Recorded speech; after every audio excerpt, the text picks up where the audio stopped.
ఏదైతే ఈ కార్యక్రమంలో పెద్దలు రాయబడి ఉంది. యేసు ప్రభు గురించి వారు మిక్కిలి భయభ్రాంతులైన ఆ నక్షత్రము యేసు ఉన్న చోటుకి తీసుకెళ్ళింది.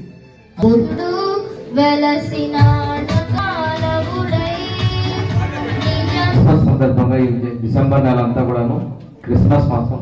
విశ్వాల రక్షకుడు ప్రజలకి భయాన్ని దూరం చేసి తను ఉన్నారని నమ్మకం కలిగించినటువంటి యేసు ప్రభు జన్మించినటువంటి క్రిస్మస్ డిసెంబర్ 25వ తేదీ సందర్భంగా క్రిస్మస్ డిసెంబర్ మాసం అంతా కూడాను సెమీ క్రిస్మస్ వేడుకలతో వేడుకలు జరుపుకుంటున్నారు.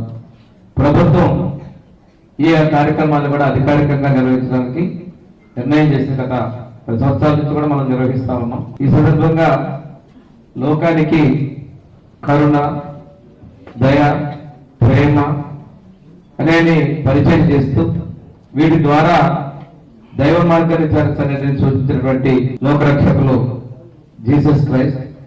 తను కూడా చిన్నప్పటి నుంచి కూడా క్రిస్టియన్ స్కూల్స్ లో చదువుకున్నాం.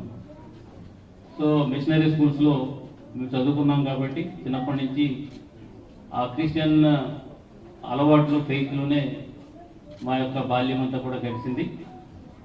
సో మేము ఎదిగిన తర్వాత ఈ క్రిస్టియానిటీలో ఉన్నటువంటి ఎస్పెషల్లీ క్రిస్మస్ ఉన్నటువంటి ప్రాముఖ్యత ఏంటంటే జాయ్ టు ది వరల్డ్. ఇందులో ఏంటంటే మేము ముఖ్యంగా ప్రేమ, లవ్ అండ్ డెడికేషన్. రెండోది ఏంటంటే స్మైల్. సో ఇవన్నీ మనకి జీసస్ క్రైస్ట్ ద్వారా ఈ లోకానికి ఇవ్వబడి